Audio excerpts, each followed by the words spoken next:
बिस्मिल्लाहिर्रहमानिर्रहीम। अस्सलाम वालेकुम। जिस तरह आप भाइयों को मालूम होगा कि काफ़ी शायकीन क्रिकेटर, साबिक क्रिकेटर और मौजूदा क्रिकेटर ये कह रहे हैं कि पाकिस्तानी खिलाड़ियों को आईपीएल का हिस्सा होना चाहिए, जबकि इंडियन खिलाड़ियों को पीएसएल का हिस्सा होना चाहिए। आप दोस्त अपनी राय का इजहार ज़रूर करें, वीडियो को लाइक करें, चैनल को सब्सक्राइब करें, और अगर आप स्पोर्ट के हवाले से कोई भी अपडेट जानना चाहते हो तो फिर आप इस चैनल को सब्सक्राइब कर सकते हो।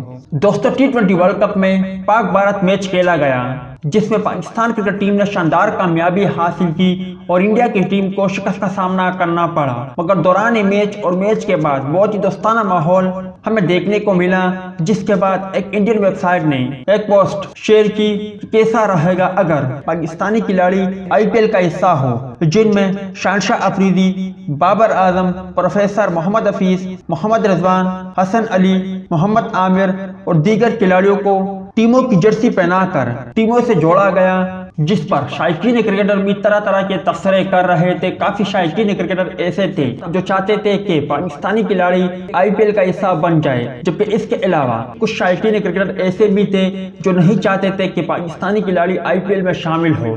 आखिर में आप भाइयों को क्या लगता है कि ऐसा होना चाहिए या ऐसा हो सकता है कि भारतीय क्रिकेटर पीएसएल का हिस्सा हो और पाकिस्तानी क्रिकेटर आईपीएल का हिस्सा हो, और दोनों मुल्कों के माबेन जो ताल्लुकात खराब है वहाँ ये ताल्लुकात ठीक हो जाए और दोनों मुल्कों के माबेन दोस्ताना माहौल हो और साथ ही साथ दो तरफा सीरीज भी बहाल हो। उम्मीद है दोस्तों कि आज के मुख्तसर वीडियो भी आप भाइयों को पसंद आई होगी।